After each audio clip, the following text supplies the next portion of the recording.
einer der vielleicht besten OMR-Podcasts, die es je gegeben hat, einfach weil es nicht so viele Menschen gibt wie den Kağan Sümer, der aus der Türkei kommt, deswegen haben wir Englisch gesprochen, seit ein paar Jahren in Berlin lebt, dort in der Digitalszene gearbeitet hat und dann irgendwann angefangen hat, seine eigenen Nachbarn in Berlin zu beliefern mit Lebensmitteln, um zu testen, ob das irgendwie sinnvoll ist. Und dann innerhalb von wenigen weiteren Monaten ist die Firma Gorillas entstanden, die heute, also 18 Monate später, mehrere Milliarden wert ist. Was eine verrückte Story. Lange wusste überhaupt gar keiner, wer dahinter steht, wer die Macher sind, bis dazu kam. All das wisst ihr, wenn ihr hier reinhört. Das war das erste Mal, dass der Kağan überhaupt öffentlich gesprochen hat. Deswegen glaube ich, der Podcast könnte sich lohnen. Welcome to the OMR Podcast. Kağan Sümer, founder of Gorillas. Hey Philip, thanks for having me. Yeah, I mean, first question, obvious question. I mean, you founded your company in Germany, but you're Turkish, right? Yes, I'm coming from Turkey, Istanbul. When did you come to Germany? I mean, first time I came to Germany, I was quite young. I came to visit my aunt. She was a professor here. I was like 10 years old. Like that times I just bought my first Game Boy, first Game Boy, and but essentially when I came the last time, it was 2 years ago. 2 years ago I moved here, and like since then I'm living in Berlin. And how come Berlin? Or how come Germany? Yeah. So to be honest, I came to Berlin 6 or 7 years ago to build a venture. Yeah. And I applied to Rocket Internet and they didn't reply me. Then I applied to Rocket Internet again, didn't reply me. So 6 times I did this in 1 month. And then I said, okay, it's not going to work probably. And I wrote my Instagram, Istanbul, Berlin. At some point I'm going to come back. And and 6 years later, I said in my head, it was always like Berlin. I'm going to go to Berlin, build my venture. So now we're here, yeah. Okay. And when you first came here, it wasn't for Gorillas. It was basically you wanted to like start something, but you didn't know exactly what. To be honest, when you're living in Istanbul and when you make your way out, what you want to do is not the first choice. So you just first want to make your way, and after that, like once you have the legal and admin stuff in place, then you shift to what you do. And this is exactly what I did. First, built a venture for Rocket Internet, B2B. So finally, they accepted you then. Yes, exactly. And in Istanbul, before you came here, you studied mechatronics, right? You're like an engineer by trade. Exactly. I'm a mechatronics engineer. And I took significant time to shift from mechatronics to what I really want to do. Yeah. And I mean also when I talked to you before the podcast, I learned that you played like water polo on the national level. You were the captain of the Turkish national team, so you're like an athlete as well.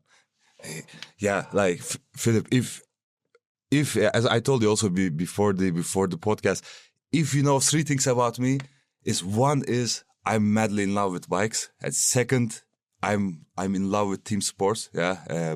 And third thing is I love consumer businesses. So this is more or less like 3 things about me. The bike love is so big that it's not only like Gorillas obviously is a bike-based business. You're like delivering by bike, yeah. But also like you rode your bike from Istanbul to China once. This was one of the best things I've ever done in my life. But bike love is not only also the China trip, you know.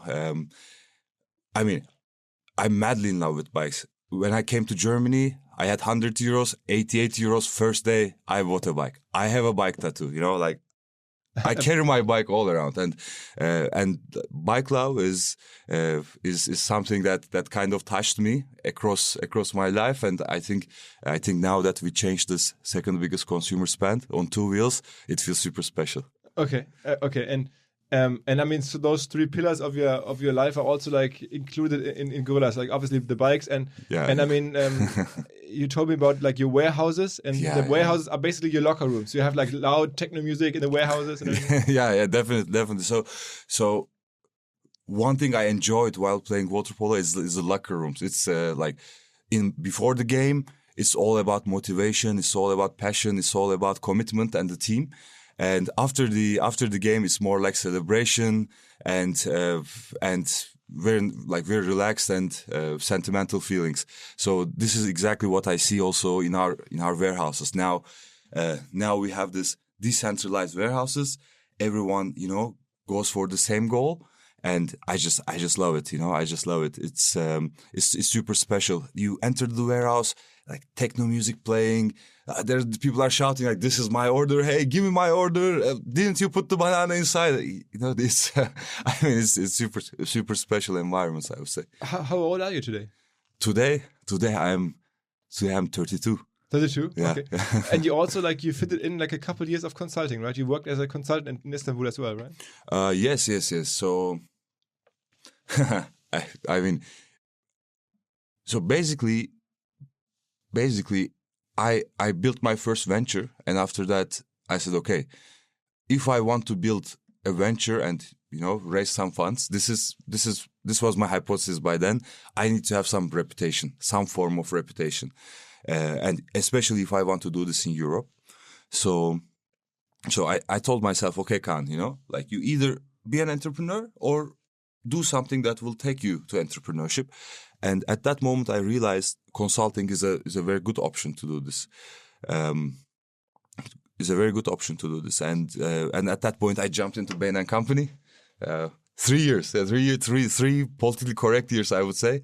Politically correct years. Now that I see you and I know you, it seems like a strange fit. Like you at Bain, you must have had some trouble there. Yeah, you should ask the partners. It's, it was.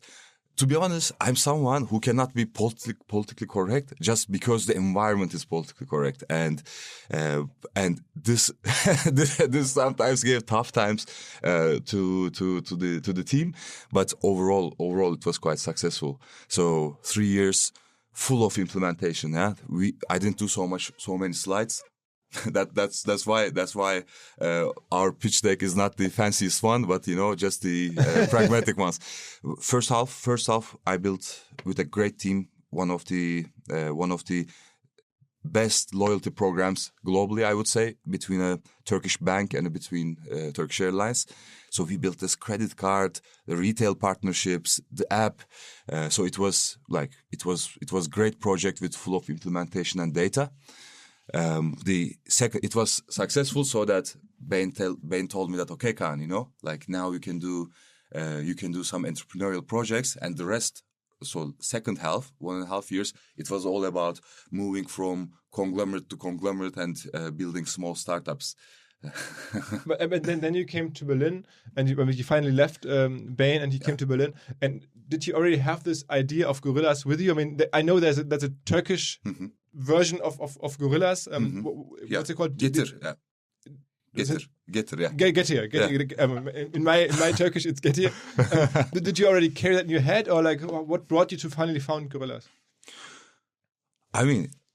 Multiple things come together for Gorillas. So when I came to Berlin, I in my head I knew that I was going to build a venture, but there were two ideas in my head, and one was Gorillas, and what makes me want to build Gorillas is basically three things. First, I'm in love with the service culture. Yeah. So what I mean by that is, imagine you go to a Turkish restaurant, yeah, and you order cigarette.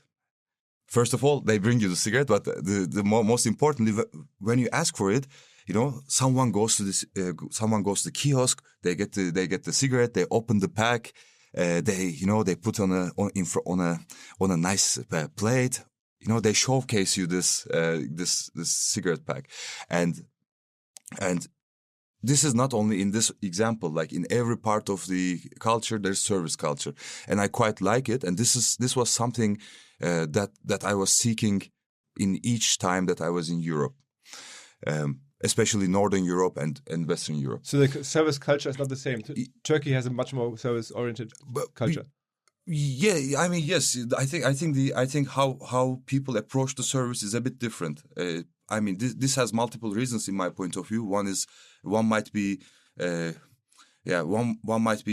very much in the culture itself. One might be like, unfortunate to say, but one might be income disparity. So there's a lot of reasons. Yeah. Why that's happening? Yeah, why that's happening? But very very importantly, like this service culture is something that I think is very beautiful. So this is one thing that I wanted to bring to to Europe, or mature markets, I would say. And second thing is, as you told, there was comparable models in Turkey.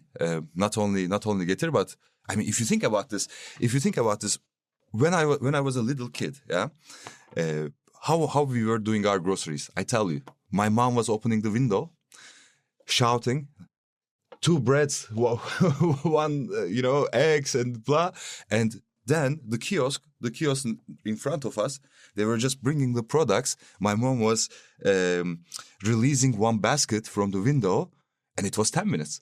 It was 10 minutes. So this is actually how we reach our essential needs, was quite pragmatic and quite human. So this would, I think this is like the fundamental of the service culture. So but like, let's try to understand how it started here. I mean, it's not a long time ago. It was like you came here 2019, yeah, and then you worked for Rocket again for like only a couple months, right? In the global food group. Yeah, B2B food group. B2B food group, okay. Yeah. And then you finally decided, okay, you didn't have much money at the time. You were like basically broke. Definitely, I'm still a bit broke. So exactly, I was. Yeah. So, but didn't they? I mean, you must have made some money at Bain and at Rocket. They pay okay, right? Yeah. To be honest, there's a Turkish saying: when it flows, you need to save.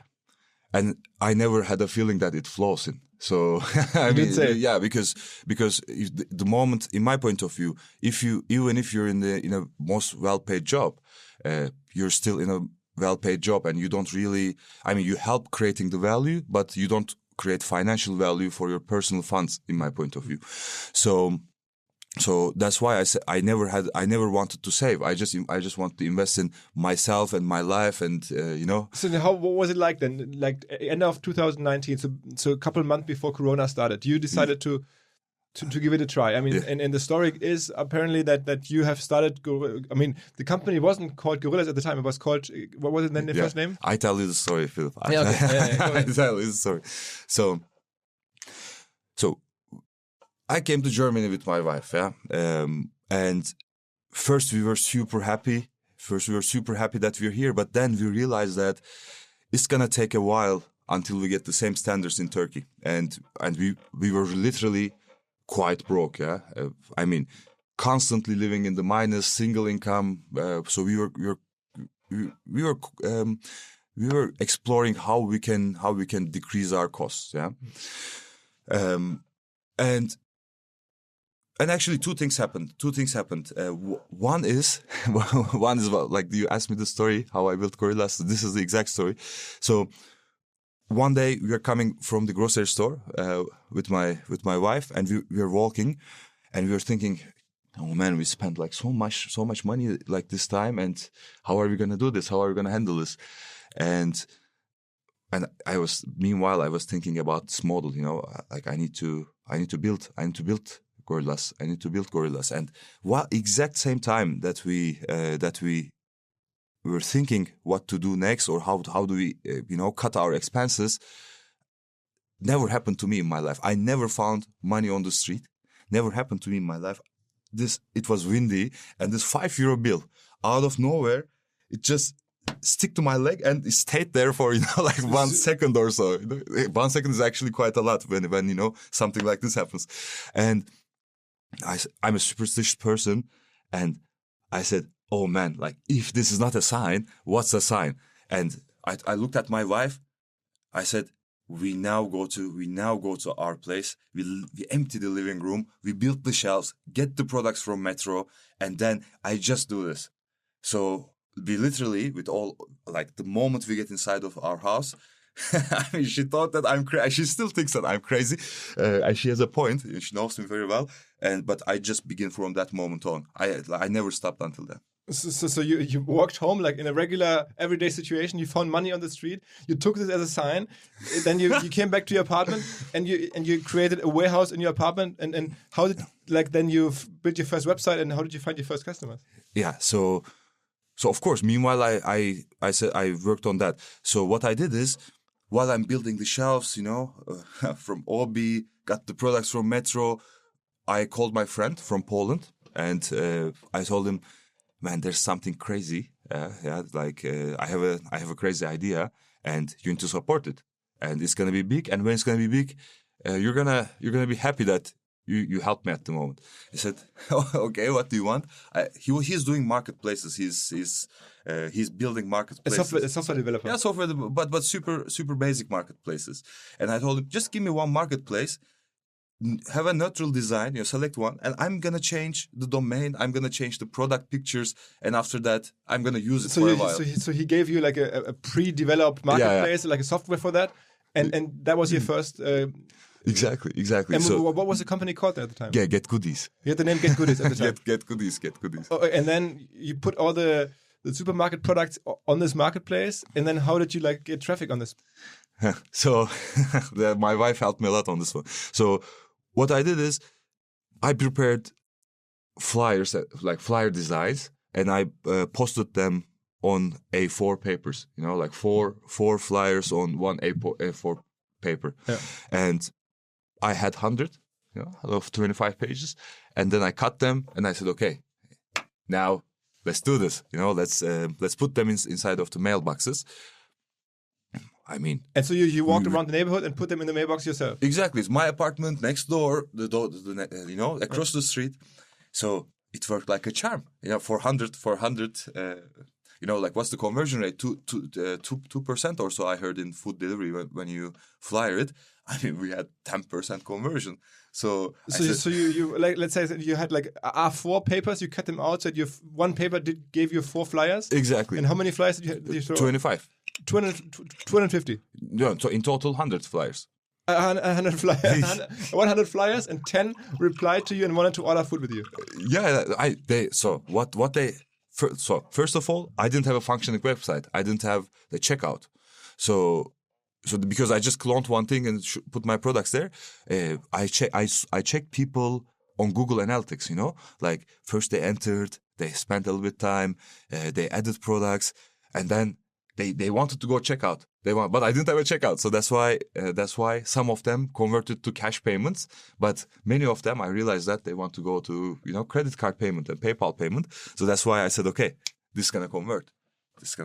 Okay, and then you delivered them the food yourself, and you bought the food at Rewe or at Metro. So in the beginning it was Metro, but then from left and right I collected the goods. So how it happened is, in the beginning, I said, okay, what I'm gonna put inside of the store, yeah. And I said, okay, let me look at some products, some other products, some online shops, and I have a feeling. When I looked at these other shops, I realized that there are way too many things, and then I said, okay, I need to prioritize this thing. I got these categories. Yeah, and the subcategories. What I mean by that is drinks. I didn't take drinks. I took soft drinks. I didn't even take soft drinks, but took, for example, energy drinks. Yeah, or bio soft drinks. So I had a list of 60 to 70 subcategories. I took this and I went to the street. I found 40-45 people, and I made a WhatsApp group from these people. So there were 10-20 people that I know and 20-30 people that I don't know. I just met, And I told them, look, we're gonna do something special here, and you're gonna be the history. You're gonna be history for something. And some of them bought, some of them didn't buy. But I asked them essentially 2 questions. So, first question is, from these subcategories, which one would you buy from Gorillas? Buy then get goodies. Second question is, what would be your purchasing criteria? So, how would you decide what to buy? Yeah. First answer directly merged. Same people, all people wanted to buy same things, similar things, and all people didn't want to buy similar things. So this kind of gave me an understanding of which products I should list in the platform. The second question is a very interesting question. How would you buy things? Yeah, what would be your purchasing criteria? I mean, if you think about this, there are a couple of purchasing criteria. One might be price. You want the cheapest one. One might be brand. You want a certain brand. One might be right size and packaging. So there was a consistent direction of the answers or consistent bucketing of these answers in these categories.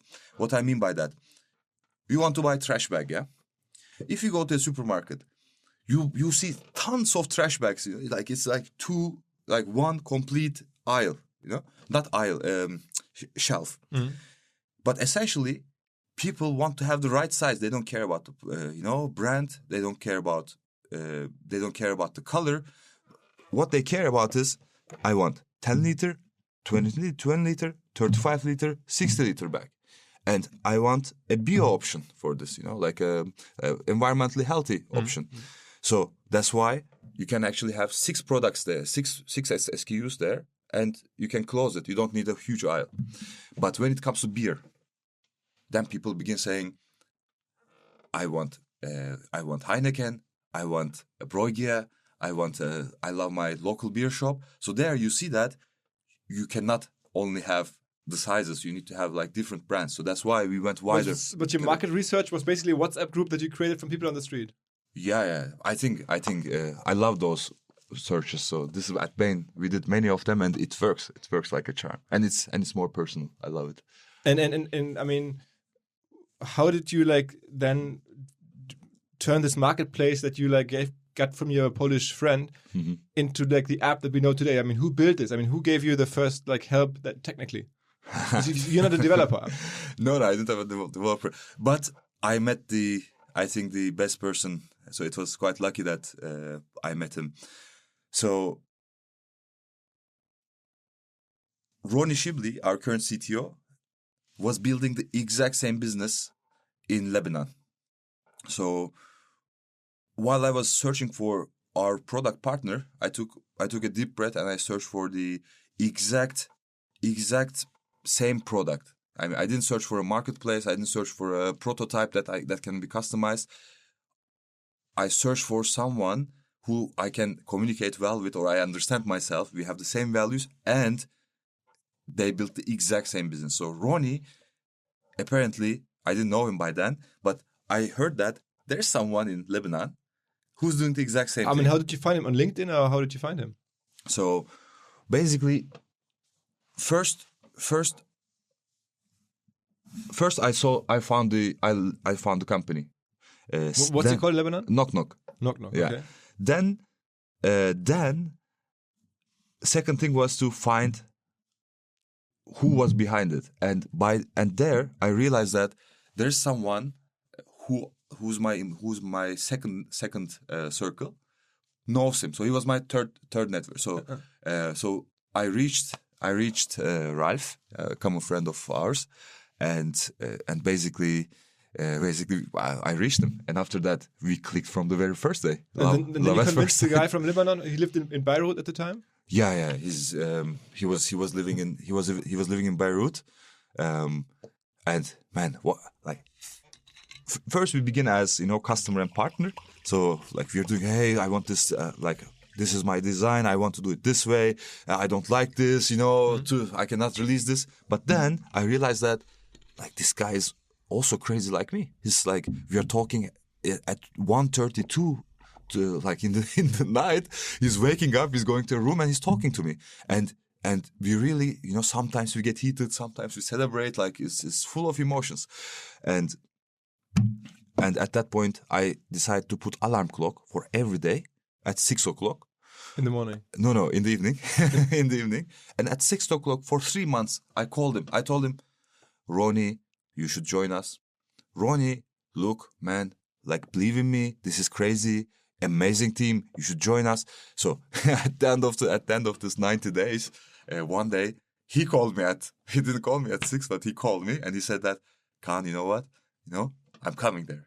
And then he moved to Berlin. Yeah, he moved. And how did you pay him? I mean, the first 3 months that he built your app for you from Beirut.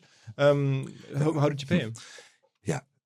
So when I decided that I'm going all in, N26 was giving me minus 8K in my account, and I was at minus 5K. And minus 2.5K I paid for one very spectacular moment in my life. So I can get into this later. So I had essentially 500 euros.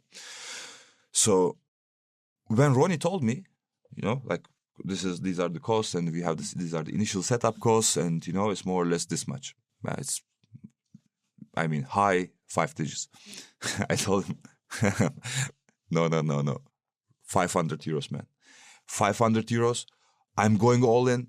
I'm gonna make this product, I'm gonna make this product like go crazy with a perfect team around it, like we're gonna live with this product. And then you're gonna be proud that your platform as a service company will be well known in Europe. So this is how we do it. And we negotiated, and in Lebanon you negotiate quite tough.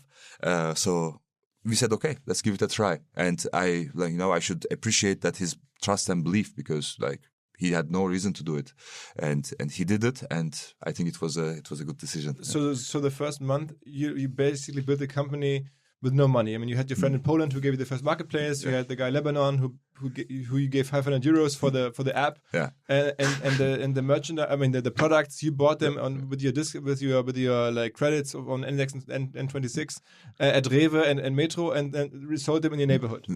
Not really, because I ran out of money after I talked to Ronnie, because I gave I gave everything to him.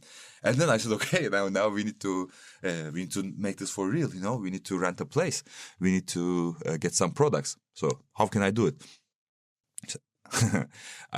At that point, I called my mom. I still remember. So basically, I told her, Mom, you know what?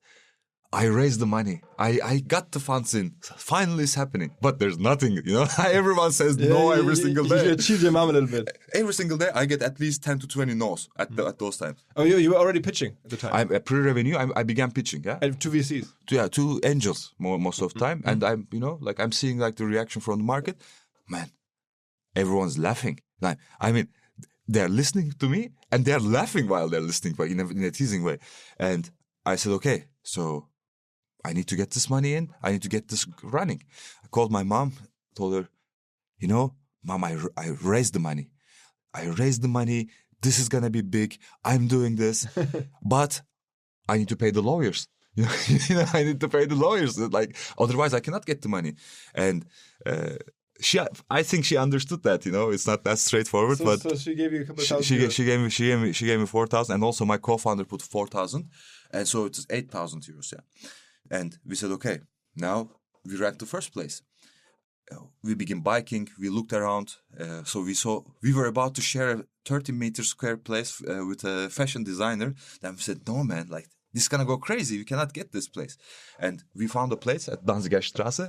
Danziger Straße in Prenzlauer Berg. Okay. Yeah, our first heaven. It's an amazing place. So we want to rent the place. Caution plus the first rent is more than 8,000 euros. What are we gonna do? So they don't let me. The company doesn't have credit history. They want us upfront payment. So my co-founder. Find a guarantor, if something. So we try to get a position that we don't pay caution, and we just do the upfront payment. And so somehow we talked to the guys, and we said, okay, first month's rent we pay monthly, and we just pay the first month's rent. But after some pitching to angels, finally you found a business angel that believed in you. Yeah, the first people who wouldn't laugh at us was Christoph Maire, and famous business angel in Berlin. Yeah. He's. We are still talking, on a frequent basis. Actually, after here, I'm gonna go and meet him. He was spectacular, and I think he was asking, he was asking questions that's pushing me in the beginning, but he understood that I'm not joking. I see this. I see it. I see where it's going, and he believed in me. I'm very thankful for that. He invest a couple of 100,000. Yeah, so so in the beginning it was a 7-digit investment, a low level 7-digit. Of course, there were a couple of angels also in the game, and then it just took it. And I mean, like before we get into the metrics, because I mean, at first glance, the model doesn't look very interesting. I mean, you deliver like products from a supermarket to somebody's house very individually. So you ask like, how is this ever going to be profitable? You promise to be there in 10 minutes. So it looks like this is not a model that that can work. But before we get into this, like when did you switch to the name Gorillas, and who had this genius idea? I mean, it's a fantastic name. I love the name. So first of all, I was never confident with Get Goodies. There were trademark issues. There were many things around this name, and also I wasn't super happy with it. What's Get Goodies? So I was in my head. I was thinking and asking some people in the creative domain, like, what do you think this kind of a business should be named? And they were all saying very similar things.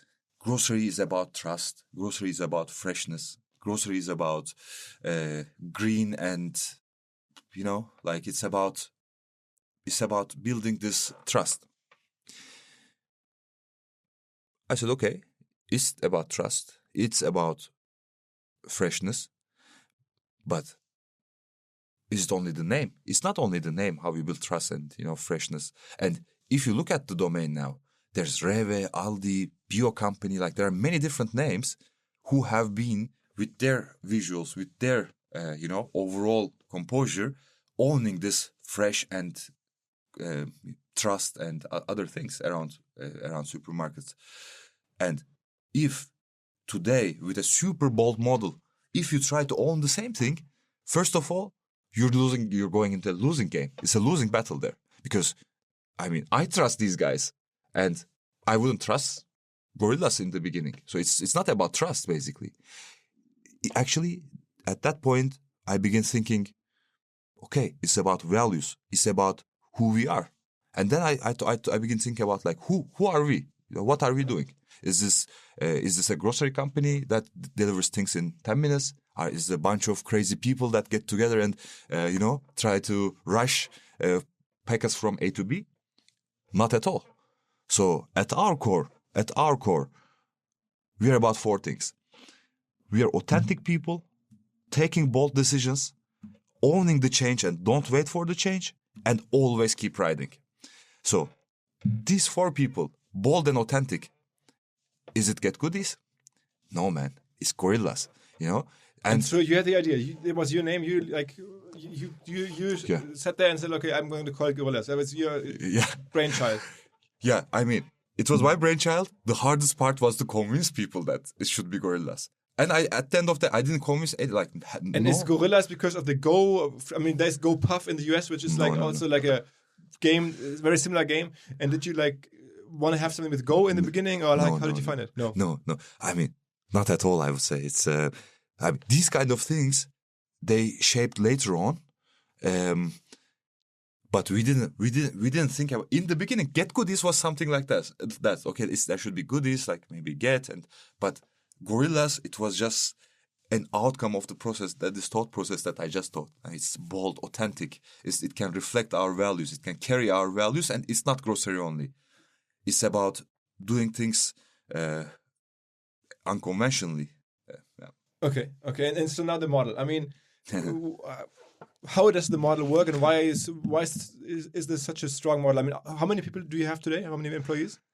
Today is a bit more than 800. It's getting close to 1,000. Yeah. Okay, and how many warehouses do you have today? Today? Yeah. I don't know if one is open now. Like we're launching one today. 11 warehouses is what we have today across 3 countries. Across 2 countries. So. And I mean, the plan for the next couple of weeks is to ramp it up to how many? Yeah. So we are now fixing certain things. Like it looks like sunshine and rainbows, and it's not like that. So we fix some basics, and we are almost there. We're gonna have a new app design. We're gonna have like much cooler products. We have 50, 60 new locations coming up, and we have very cool campaigns. Like not campaigns, but actually community building projects, I would say. So we now prepare this, and the moment we prepare this, we're just gonna, in the Q1, we're gonna go and spread this to 50, 60 other locations. Okay. So now explain the model a little bit. Why is it such a good model, and what do people don't see from the outside? Man, model is simply beautiful. Like, it's simply beautiful. It's not because it's 10 minutes, by the way. It's not because, you know why it's beautiful? Because it's so primitive. The model is actually awakes this primitive emotions of people. So I tell you why. So can I tell you a little bit about like more detail, like what problem we solve, or do you really want specific metrics or something? Okay. So if you look at grocery space, it's one of the two primitive needs of people, yeah? And so you need to stay somewhere, housing, and you need to eat things. And this is a super big need. And that's why also the market is super big. In Europe it's 2.6 trillion, globally it's 11 trillion, blah blah blah. Like, but essentially people buy things, people do groceries for three main reasons. So one is the emergency purchases, you cook panna arrabbiata, you have the pasta in water, you need the sauce. How can you get it? You need that sauce that moment, but how can you get it? Online delivery? No, there's minimum order value. You cannot, like, there are the delivery windows that I don't understand. So 1/3 of the market is underserved, these emergency purchases. 2/3 of the market is replenishments.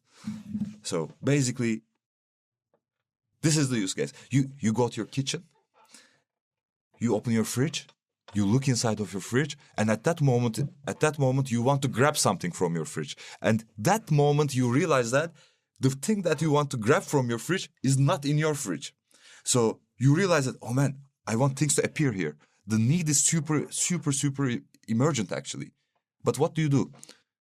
You just close the fridge, you go to your living room. So another third of the market is underserved.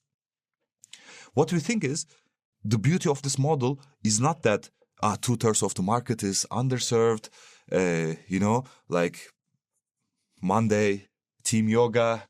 Yeah, it's not that. 2/3 of the market is underserved, but the bigger problem is the rest of this 1/3 of the market, weekly or bulk purchases, is super served. All of the solutions push people to order big amounts stock in the warehouse and as stock in their houses, and carry all of these bags home. For me, it's super counterintuitive. Why? Yeah. So let's say that you and me, Philipp and Kağan, we go 20,000 years ago. Yeah, 20,000 years ago, we're in a cave. Yeah, and you get hungry. And you want to go back in the cave and see if we have food. Just like you go to your fridge. You go there, you're very hungry, you check it out, there's no food. Yeah, there's no food. You're hungry, you come in front of the cave and you say, "Kağan, there's no food." I don't know if you speak by them, but you draw it maybe. So there's no food in the cave. And I think there's no caveman ever existed that would give you this answer. Philip, don't worry. Wait for Saturday. We don't go hunting now. We wait 3-4 more days. We go for a bulk hunting with you, bulk gathering with you, and then we eat on Saturday. We do a bulk. Man, it's not in our genes to wait for the bulk person. I understand the consumer proposition. I mean, I understand that people want like emergency purchases and that the desire for your service is there. Yeah. But then, I mean, there's the unit economics question. I mean, how can it ever work if somebody only orders an arrabbiata sauce? Yeah. That's like, what does it cost? Like an arrabbiata sauce, maybe like, I don't know, €4 or something? Exactly. And then how can you make money if you deliver this? Yeah, perfect. So, first of all,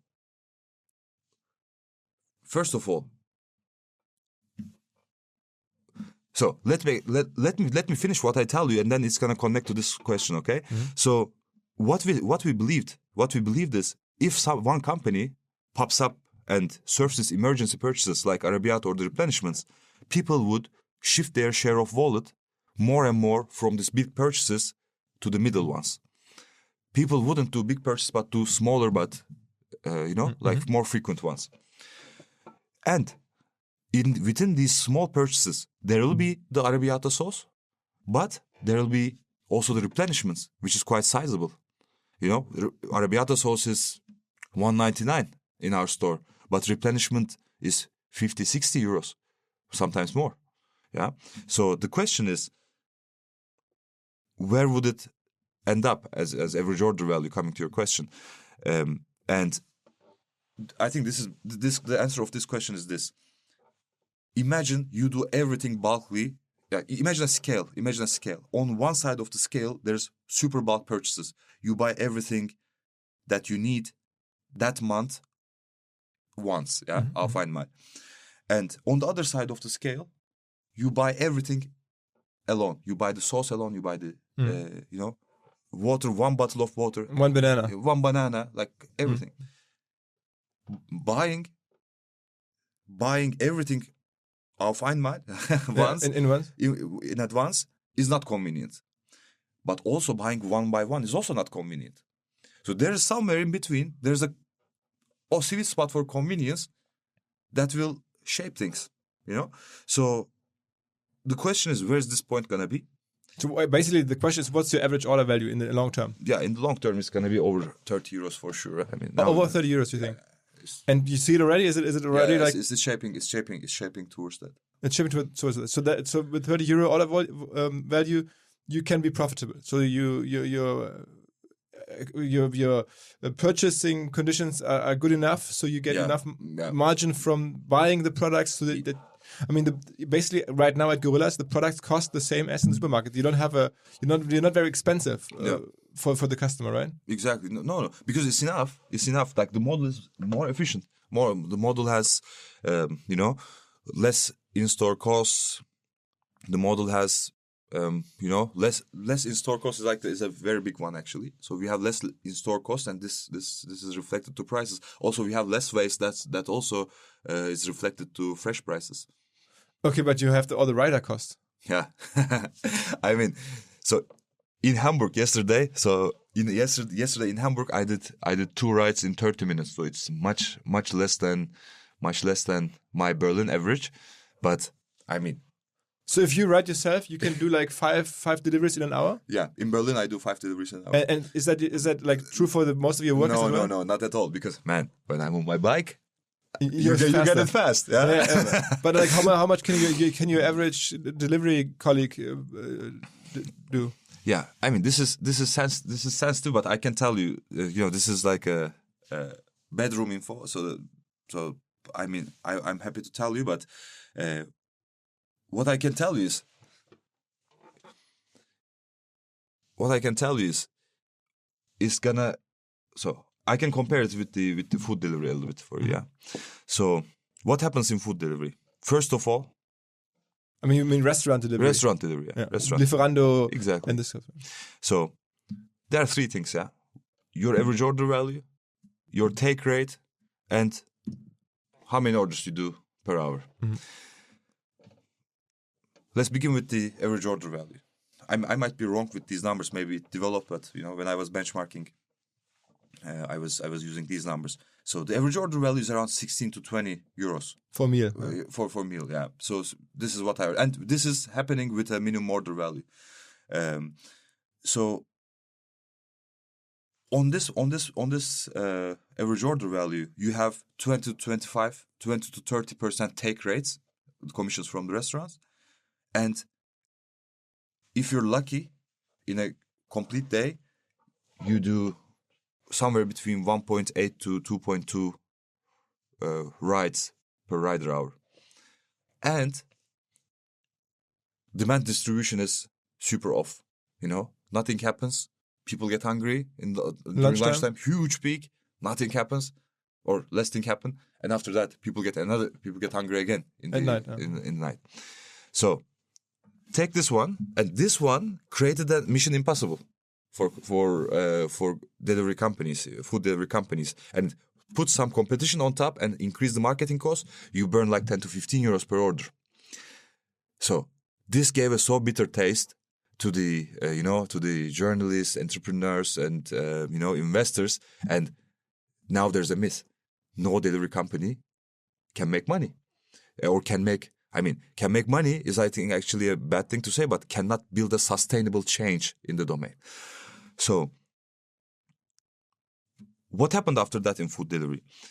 They wanted to say, okay, we need to somehow find another profit pools. And what can we do? We can do ghost kitchens. We can get into the 30% profit pool, extra profit pool of the restaurants. And we look at the data, build the right restaurant at the right place, just optimize for delivery, and then we take this 30%. So then ghost kitchens appeared. The beauty of our model is we are ghost kitchens from the first day. Ghost warehouses. Ghost warehouses. Yeah. So we are not replicating something.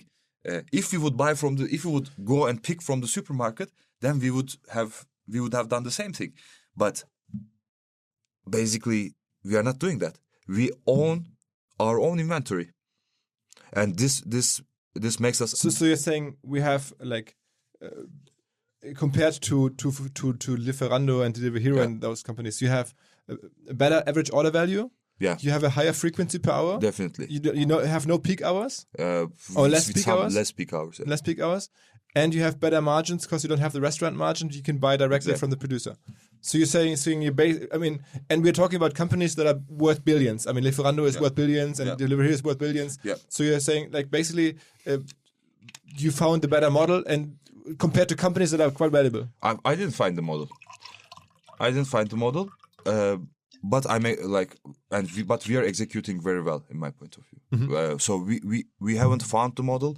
So, but we are doing something unique with the model. And how many SKUs do you usually have? I mean, what do you think? I mean, how many products are you going to have in the warehouse? We are now ramping it up. But it depends from market to market. But I mean, in an average supermarket, in a Rewe market, there's probably like 20,000 products? Yes. Depends on the format, but it's from 6,000 to 40,000, and then you're going to have then 2,000 to 3,000? But in discounters, Lidl, for example, for a long time they had, how many? 2,500 products max. But what I can tell you is what we try to, let me not give you some numbers, because these numbers are confidential. Not confidential, but they're changing. It's changing constantly. I mean, today, for example, there's a big change in number of SKUs. So, but anyways, we look at a couple of things. So, in London, for example, average person buys 220 different products in a year. 220 different products from a supermarket. In supermarkets with 60,000 products, But no two people buys the same 2020. So what we try to do here is, how can we create the 5% of this? Well, how can we select this 5% of the world in terms of goods, so that we promote living more with less, more convenience with less consumption, like less amount of consumption, and B is create a super efficient model. So this is basically what we try to do with our assortment, and we ramp it up. We ramp this number up until we cover the essential needs. Hinweis auf Sefdesk, SEV Desk. Die schreiben Buchhaltungssoftware oder bieten Buchhaltungssoftware an. Ein junges Team aus Offenburg am Rande des Schwarzwald. Da sitzen die mit über 100 Leuten und machen halt Software made in Germany. Und alle, die sich jetzt fragen, wie sie in diesem Jahr das vermeiden können, wieder Ärger zu haben mit Papierkram rund um ihre Buchhaltung als Freelancer oder als Gründer, die könnten auf Sefdesk zurückgreifen. Oder wer überlegt, Mensch, in diesem Jahr mache ich mich selbstständig, der braucht wahrscheinlich Buchhaltungssoftware. Am besten solche von Sefdesk, denn die kann folgende Features, zum Beispiel automatische Belegerfassung, intuitive und schnelle Angebots- und Rechnungserstellung, automatische Umsatzsteuervoranmeldung, integriertes Online-Banking, natürlich Schnittstellen zum Steuerberater, zum Finanzamt, sogar eine Echtzeit-Steuerschätzung. All das gibt es sogar für die ersten 6 Monate zumindest kostenlos unter der Landingpage sefdesk.de/OMR mit dem Code OMR 100. There's rumors in the market that it is possible for you to like have like a more than 100 million in revenue in 2021. Is that possible? Definitely. Yes. But you mean monthly? No, I mean I mean yearly. I mean so you mean December or you mean whole 2000? I mean 2021 this year. Like you think you can crack 100 million revenue already? I mean definitely yearly. Okay, so you already. I mean, but it's not a revenue game. It's a margin game. So it's not a business that has 30%. So like revenue is a misleading metric here because revenue grows much faster than probably you imagine. So the key thing is there a clear road to profitability? One question, and second is of course how you create a community. You know how you create a community that's building this with you in terms of I mean consumers. But is it focused on big cities only? Can it only happen in Hamburg and Berlin and Cologne? Or I mean Flaschenpost, they started in Münster, for instance, small city. Yeah. Do you see a business also happening in Münster or a similar city? So we are analyzing it. We have a big data tool that shows this, and like we identified many locations on small cities, but we are not. First, we want to cover the big cities, because as we cover the big cities, we're learning every single day. We are still in this process of learning and optimizing the model, and when optimized model will work in smaller cities. Okay. So you're thinking small cities can at some point also be on the roadmap? Yes. I mean, at some point, yes. Okay, and you're active right now in Germany. Which cities are you working? So, at the end of Q1, we will cover the most dense 7 cities in Germany. But in the end, I mean, do you think about a city or do you think about a neighborhood? I mean, I know that in Hamburg, we talked about this before the podcast. You have 3 different warehouses to serve, like in Hamburg, the Schanze and Winterhude and Altona, right? So it's like you're thinking neighborhoods. Yeah, I'm thinking neighborhoods, and like I would say like 80% of the inner city population will be covered. Let's put it this way. 80% of the inner city population, and how? Okay, right now you have 11 warehouses. Yeah, and that's one is in Cologne, a couple is in Berlin, a couple in Hamburg. Three Cologne, 1 Hamburg, 6 in 7. I don't know if you're live yet with it, but 7. Let's say 7 in Berlin. It's already 11, and we have now 1 in Amsterdam. Mm-hmm. And why Amsterdam? Huh? Why Amsterdam? I mean, I love Amsterdam. But I'm not kidding. I mean, we as a company, like, we really believe doing businesses in places that we love. And I don't know if it's a coincidence, but data always tells a similar results. So what did you look at? I mean, what do you look at when you open a city? I mean, so first of all, I go there personally and bike. Yeah. So I go there personally, bike. You know, look at the people, talk to people, and then take an Airbnb. You know, like take an Airbnb in a district that I want to open, and we want to open, and then order some groceries with the current methods. You know, then you understand more or less what's happening. Then you understand that you need to stay in. Either you have a good option or not. So in Amsterdam, you know why I think the biggest penetration thing will be the stairs, man. The stairs, man. They're so narrow. Like it feels like climbing. You know, it's like a temple in Mexico. You know, they have these temples. So it's so narrow and so steep. I think this is so you understand these kind of small details. When you live it, can you notice like that most of your customers live like in higher? Yeah, exactly. Is it true? I mean, yeah, 4th, 5th floor, because it's extra value. If you're in the 1st floor, you want to go, you know. But if you're in the 4th, 5th floor, you want to get. So this is, I think, the difference. And in Amsterdam, many people live up, like high up. No, but they have stairs. You know, Man, But I mean, stairs are like super give me ugly. the metrics. Like, I mean, Okay. I understand this. This is very anecdotal and very interesting. I mean, I give you the metrics, but I'm okay. sure you're like also looking at like. Yeah, I know. We have a big data tool that tells us open there. Yeah. So But based on what? yeah, so many things, man. Many things. So population density, early adopter rate, discounter penetration, supermarket penetration. You know, like we have third wave, coffee shop penetration, scooter penetration. We have many things, and food delivery penetration, but not. I mean, interestingly, not always we use it as a correlation. For example, food delivery penetration and, for example, Berlin. I mean, we chose Berlin because there's inverse correlation between food delivery and we believe there's inverse correlation between food delivery penetration and. What do you mean by that? Yeah, I mean, maybe I formulated in the wrong way, but what I think is, let's say that we do this in Berlin, yeah? We do this in Berlin, and in Berlin, we don't have the most advanced food delivery system, you know, like, or convenience culture. So so that's why if you want to eat something, you need to wait a little bit. Now Wolt is slowly changing that, but it's not really well covered compared to other capitals. And in supermarkets also there's no good solution. There's no Ocado. There's no solution that directly brings it to you.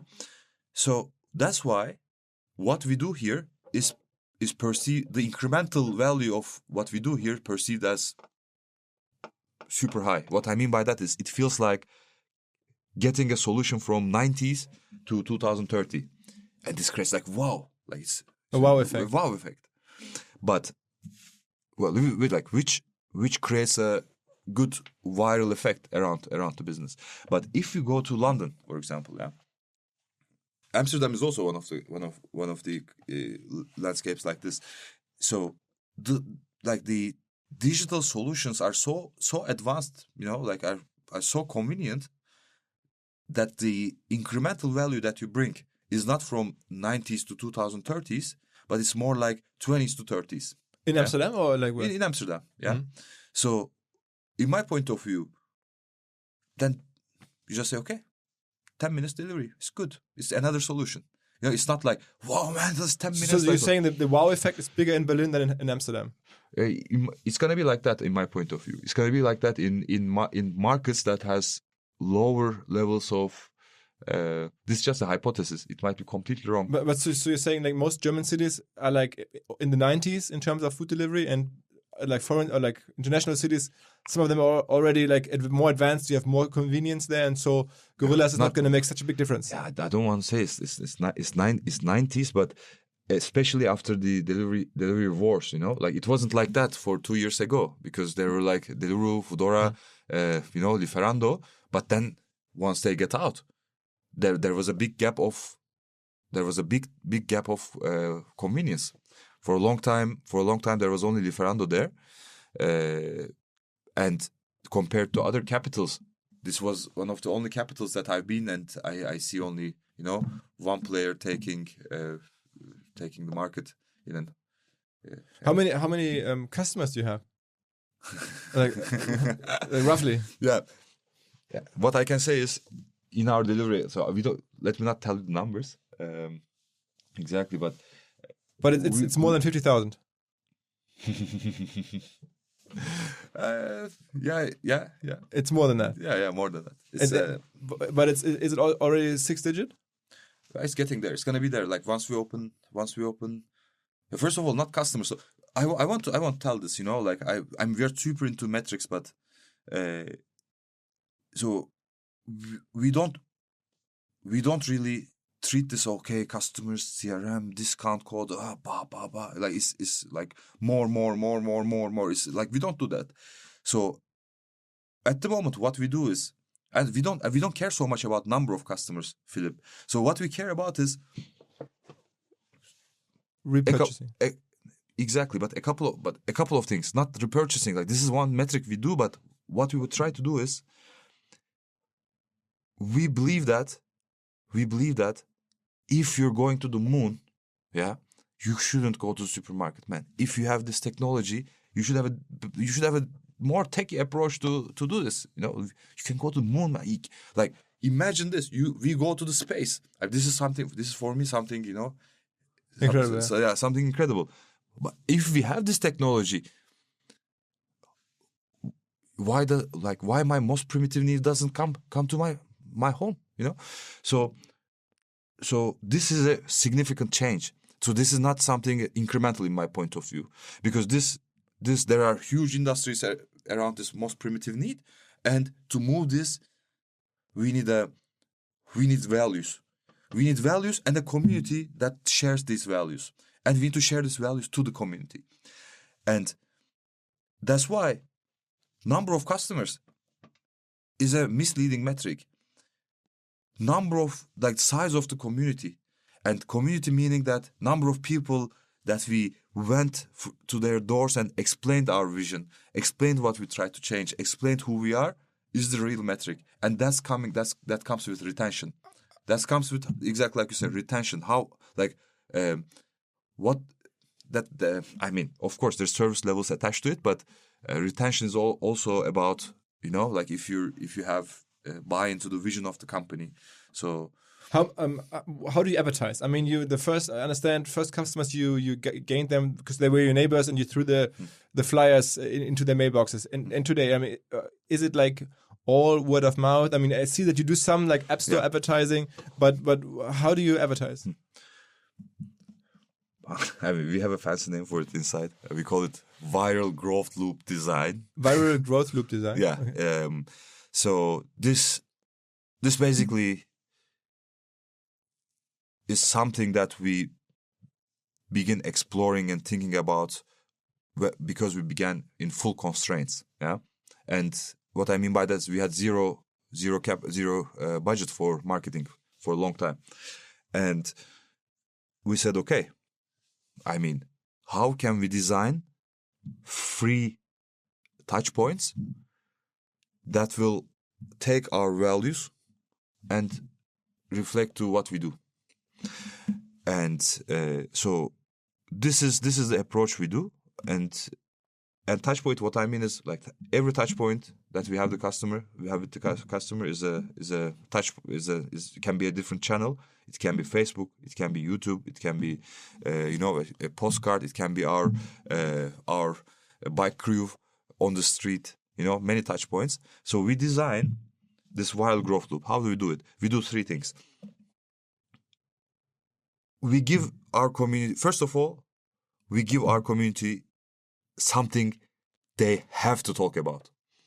Something that they would be super amazed. I mean, there's no way that you don't talk about it. Yeah, it's one thing. Second thing is we tell them how it's best for them to talk about it. And then third one, we talk about it. So just to give an example, I don't think 10-minute delivery is worth to talk. I mean, you can talk about it, but 10 minutes is not impressive enough. Yeah, no, I mean, it's impressive, but 2-minute delivery is more impressive. Yeah. I mean, 2 minutes, you order 2 minutes, bam. Yeah. You have to talk about it. Yeah. Yeah. How can you create, so viral growth loop has 2-minute delivery, for example. But how is it possible? I mean, you can't be in 2 minutes at somebody's door. You can be. Upstairs you can do.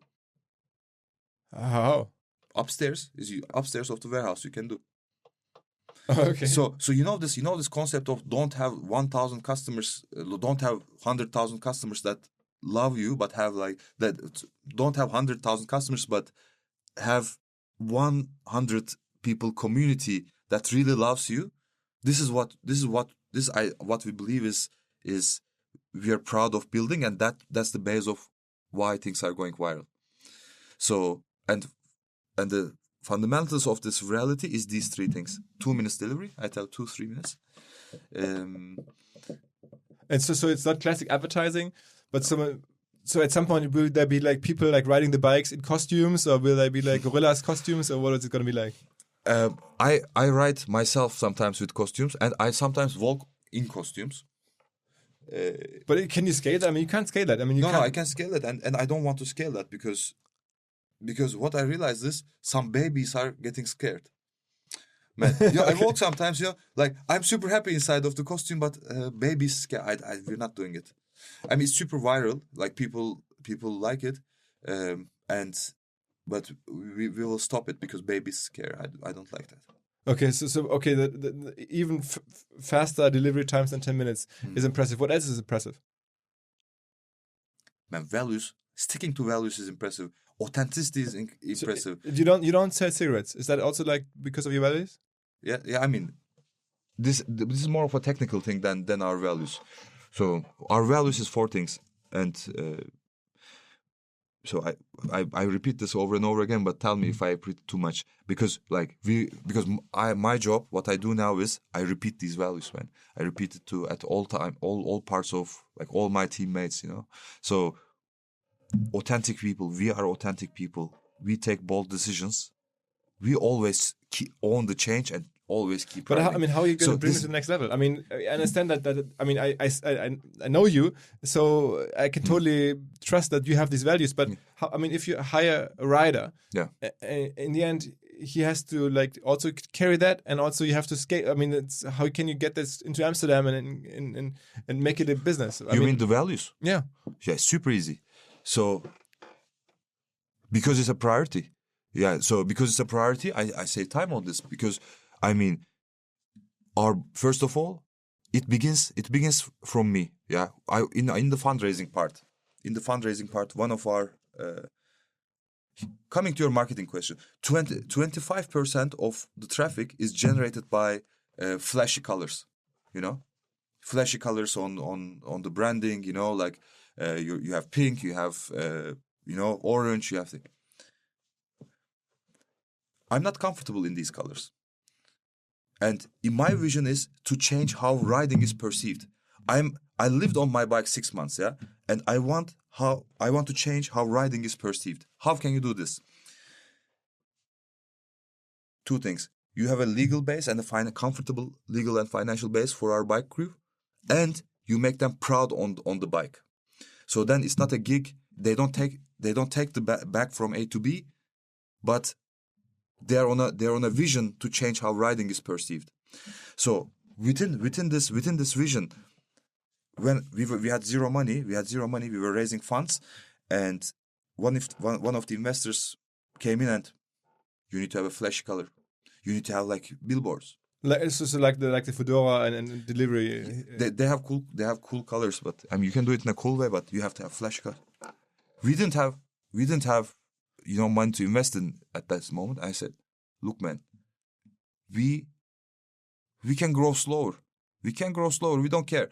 But my bike crew will be proud on their bikes. And I'm not proud when I have the flashy color.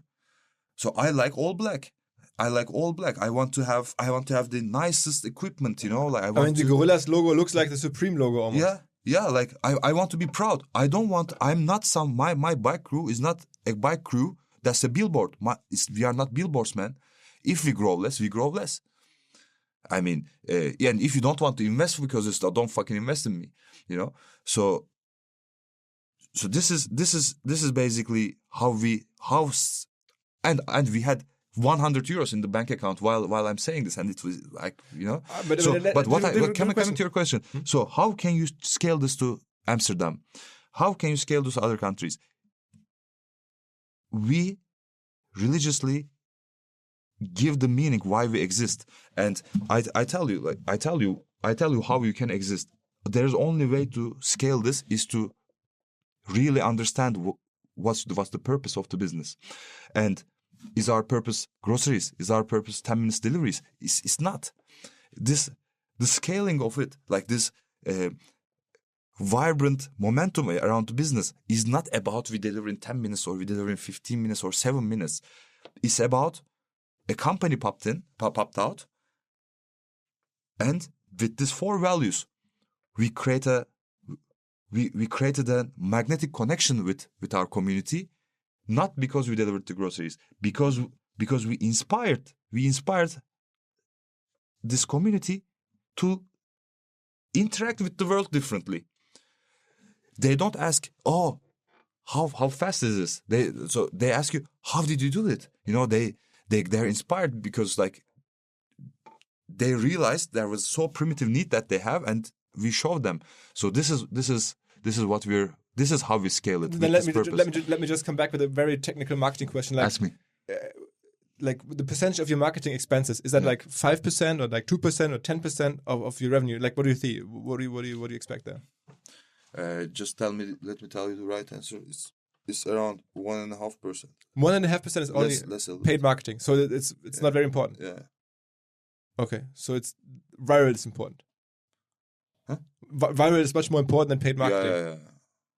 And then maybe back to the model. I mean, what you see with Flaschenpost and others is that they, I think, long term will make money by charging the producers of their products to be like in a very special place in the app. So you basically have a media model where, like Amazon, where your companies that you deliver, they can pay for very good location or very good presentation in your app, and then you get like media intake, media revenues that are very profitable. Is that already happening?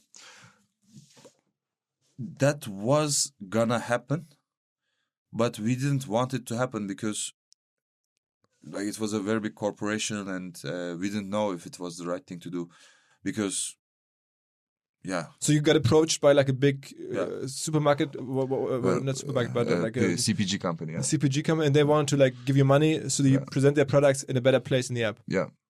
But you don't believe in that?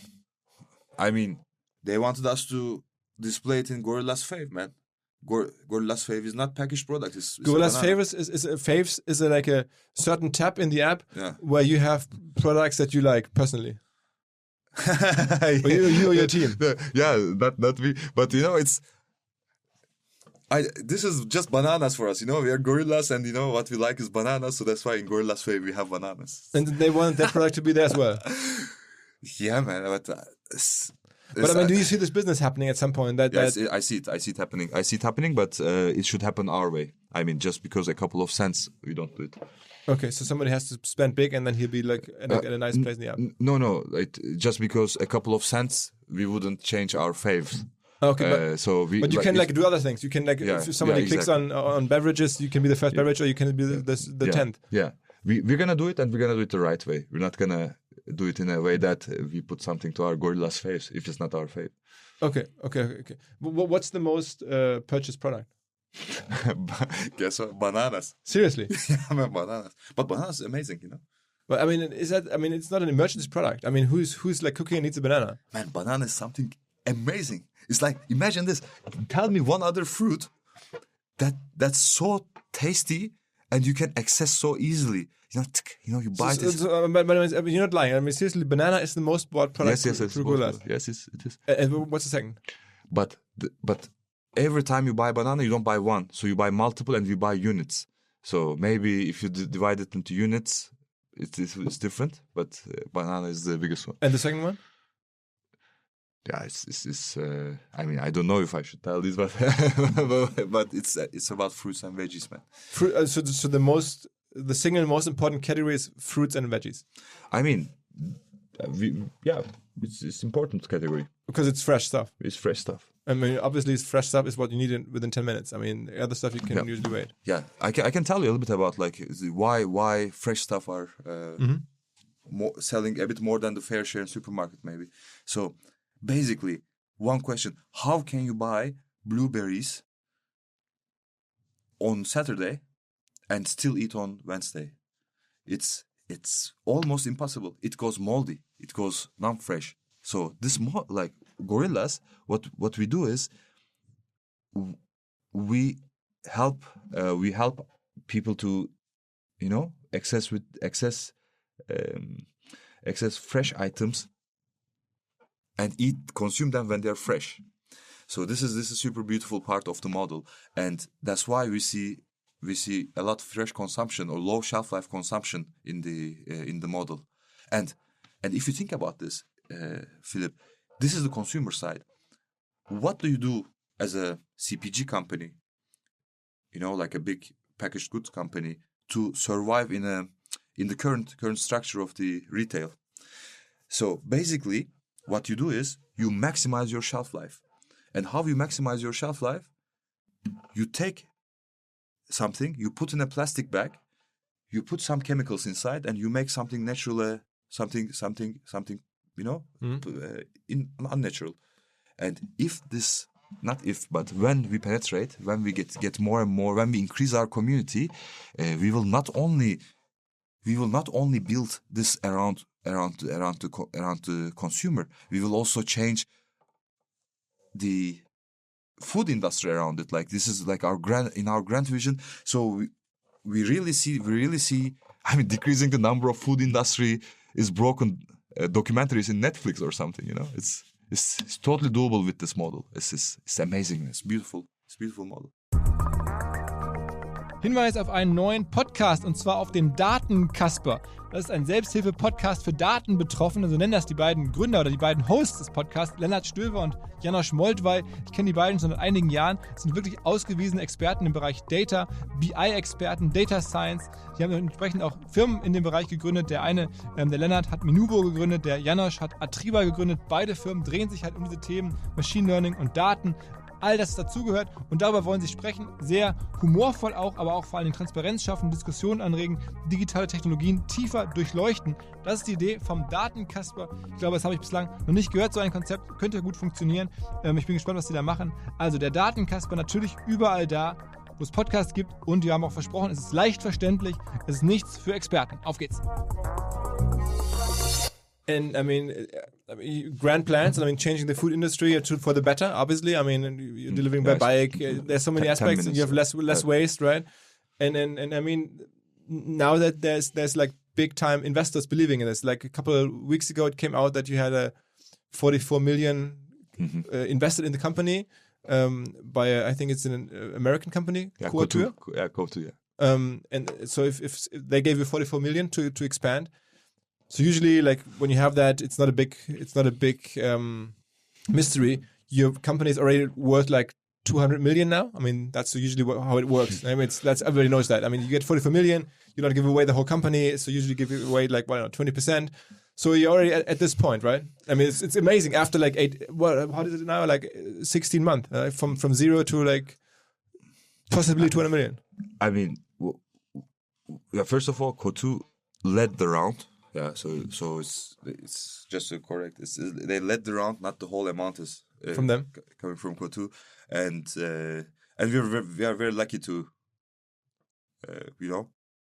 partner with them. I mean, they are not only providing capital, also a lot of good connections, and many more. Also, brain power extension. How did you find them? Through your angels or through your? Shoko.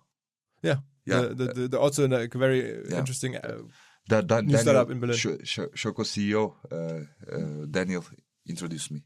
Okay. Sure.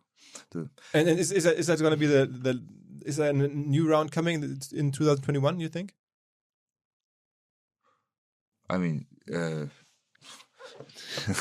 could be. Yeah. I mean, you're not gonna change the food industry with only 44 million in the bank. You probably need more. I mean. The question is how can you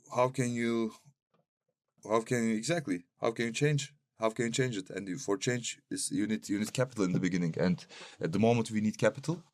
We have access to capital. So, but I mean, if I like spin this further, is it? I mean, it could be a story where you're like from founding the company, and then 2 years later, could you be a unicorn by then? Like a $1 billion company? I mean, in the next funding round, you're not going to be at 200 million. You're probably going to ask for like a valuation of 500, 600 million at least, I would say. Yeah, Philip, it might sound cheesy, but I have no connection with the size of the business or like the valuation or like, it's at the end of the day, it's all about change, all about the change. And if the change requires money, we dilute as a company. If the change doesn't require money, we don't raise money. So the key thing is why we're doing it and how much capital we need for it and do we have access to it. So we know why we do it, we know how much we require, and we have access to capital. And so you become a unicorn. You don't become a unicorn. It's going to be much, much earlier than 24 months. It's like this model is like if we keep on doing how we do things and stick to our values as a company, and as you mentioned, if we can preserve this at this pace of growth, then basically capital is not the bottleneck. We just spread this. So you're saying then you'll be a unicorn like in less than 24 months? I mean, if we stick to our values, it's a matter of it's not a matter of years. It's a matter of months. Okay. I mean, there's a lot of clones now popping up. Everybody's seen like what you build there. Like the digital industry is very transparent. People like look at where money goes and how many other like delivery or like express delivery companies are in Germany like popping up right now. How many exist? What do you guess? I mean, in Germany, I don't want to tell the number in Germany, but I can tell you a total number of London, Germany, and Paris. So there are 12 different teams working on this, and 12 good teams. You know, they're good teams. 12 good teams working on this, and it's gonna be a competitive market for sure. It's gonna be a competitive market. What I don't like is some of these teams, yeah, not all. Some of these teams, they do one-to-one. You know, I mean. Delivery area, one-to-one. Go to the real estate guy. Tell them we are a Gorillas clone. One-to-one.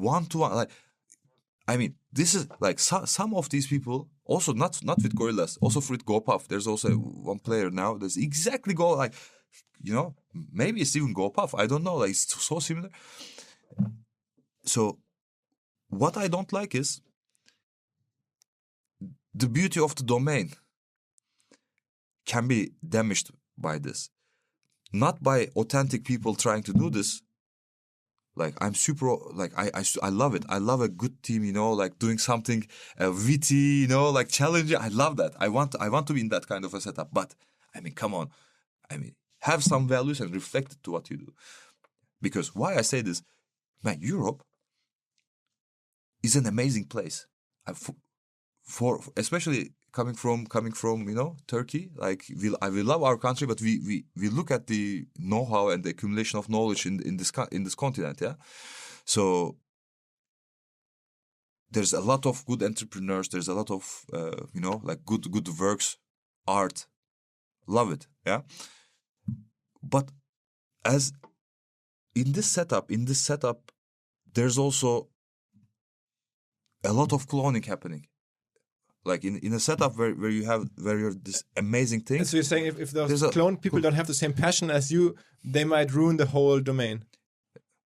What I say is I think this is what's gonna happen.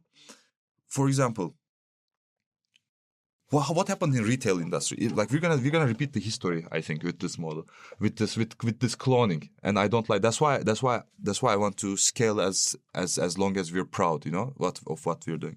So what happened in retail? Grocery retail. First, there were small kiosks, milkman, you know, bakery, and at some point, they begin getting together and they increase their assortment in these local shops, and these local shops became more expensive to be in the local place, and also they needed more space. So that's why there are hypermarkets and supermarkets being emerged outside of the city. So people were going there as an experience, you know, like we take the families, Saturday we go. As time goes, people began living much more fast-paced, and time became the scarce resource. And then, like less and less, the number of people that's going outside of the city decreased, and that's why the grocery companies they decreased the format and opened small mini formats within the city. And during this time, what happened is, if there's one supermarket, next corner you have the other supermarket. And at some point everything became equal in these markets. And what happened? Price war began. So what happened is, we basically lost this touch and we began competing. And competition is healthy. I like competition, you know. I'm national level water polo player. I cry when I'm the water, and you know, when I'm winning and losing, you know, I love, if there's someone to compete, I'm the one who wants to compete. But if it's for the sake of what? I mean, if it's a constructive competition that takes the level up, it's okay. But I mean, the approach of they make money, we don't. Let's clone. I mean, I think Europe deserves better than this. Coming from looking Europe as an idle continent, I think I came here with a different perspective, to be honest. And this is, I'm not gonna let this happen, man. I'm not gonna let this domain to be dirty. I love this so much, and my team loves this so much. It's not about me. It's like this young, ambitious, and authentic people, like constantly pushing for bold decisions, always riding. You know, being one team. Like these people, they deserve to spread this change in a non-destructive way, and that's why, coming to your question. This can be a unicorn. I don't care about the unicorn, but I feel responsible for my team to don't spend so much time with competition. We just win and move forward. So because we have a lot of things to do around our vision, and we want to do this. We want to apply this vision. In a very clean way, in a very transformative way, in a very mindful and respectful way. So yeah, we want to change. We want to create a healthy community. Okay.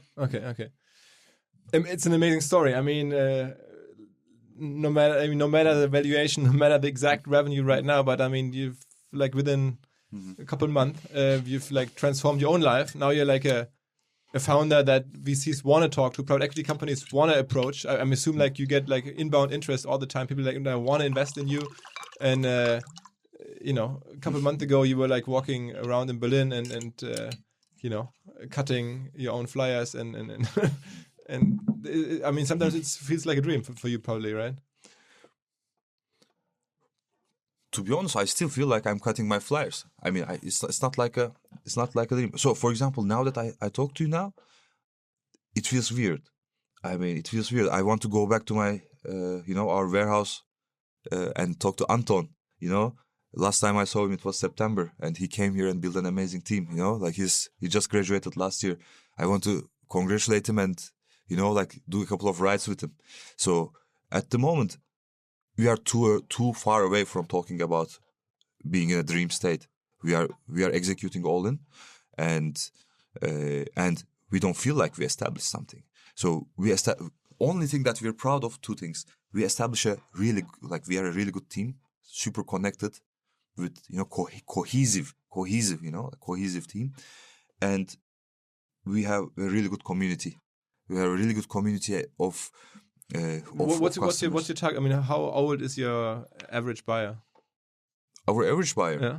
Now it changed a lot. Now the spread went to 55s to 60s. But in the beginning, there was an early adopter, classic early adopter age range, 25 to 35. Okay, so but now it's like elderly people that use it. Yeah. Now, not elderly, but it's. Man, come on, we're 55. You shouldn't say elderly. Okay, and do you feel like the classic supermarkets are going to be a threat to you as well? I mean, the clones are there. Mm-hmm. Then obviously Flaschenpost has a different model, and Picnic, those guys who were on the podcast, they have different models. It takes like different delivery windows, days later. So it's different right now, at least. You feel like Rewe online and those guys threatening you? I mean, they're solving a different problem. So I think they are solving a different problem. So that's why I don't see them as a threat. Because, as I told you, you're in a cave. You're in a cave and there's no food back in the cave. And, we immediately go for hunting together, Philip. And they just say that, okay, wait, we go Saturday. So I don't believe that this is a threat. But what I think is a threat is this model is so beautiful that, people will underestimate and will try to inject capital into this. And well, the moment they inject, they will, like, the industry might go into a very wrong side. They will try to buy people, not create the community. Is it possible? I know you a little bit now. We talked a couple hours before the podcast, or almost. You have access to so many cell phones now, and it's growing. I mean, you have 100,000 cell phones that have a Gorillas app now, maybe more. And it's certainly more in the coming month and years. And you say it's not about groceries necessarily. I mean, can you imagine using this reach and using this community, as you call it, to sell and deliver something completely away from groceries? Yes. So, I mean, I tell you how we think, and and then you can cut after the podcast if you want, if it's too detailed. So, because once I want to tell this, and so that everything sticks. Yeah, as I said, these 4 things that I mentioned, the 4 values, gives us a purpose that we want to change how the world interacts with their essential needs. Yeah, we just want to change this. And what we believe is, the moment we give immediate access to the essential needs of people, they will begin consuming more mindfully and respectfully. This is just this example of, if the billionaires don't have this, golden suits and stuff, So they because once you get rid of the scarcity in your life, you're more mindful, because you can access, and you access more mindfully. So to do this, our mission is to create the fastest infrastructure that gives people the essential needs, and a community to spread this. So around this, around essential needs. What are essential needs? Grocery is one of the essential needs. Yeah. Peace of mind for us is an essential need. So, for example, peace of mind. Grocery, we're covering. Peace of mind. How do I get my peace of mind? Sometimes I think about it. I do meditation. So sometimes it works, sometimes I get, I get distracted. But I do meditation, I do sports, I educate myself, I read. So these are, for us, these are essential needs. So around this spectrum, coming to your question, once we have many many phones or access to the pockets, I think we shouldn't think about just going to the physical space that can make us additional physical revenue, but we should also think about, for example, how can we give this peace of mind? Can we give a 10 minutes meditation? Through the Gorillas app, maybe. Yeah, through the Gorillas app. Yeah. Can we? We have many ideas. We have many ideas around this. So the Gorillas app at some point will definitely be more than just a food delivery app. Yeah. I mean, the financial decision is go to apotheke, go OTC medication. This is the financial decision where it should go. To expand your market to apotheke. Yeah. Coming to because when you look at the surveys, it says that I don't do that. There's a survey from McKinsey. It says I don't do that because of long delivery times. They don't do online shopping because of long delivery times. 27% groceries, 26% apotheke or medication, pharmacy, and the rest is 8-9%. So you have to conquer this market as well. I mean, the ideal path is that one.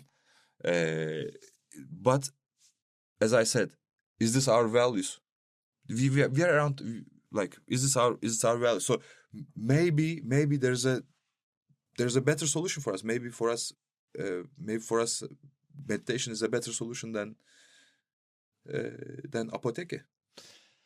Okay, Kağan, that was many different storylines.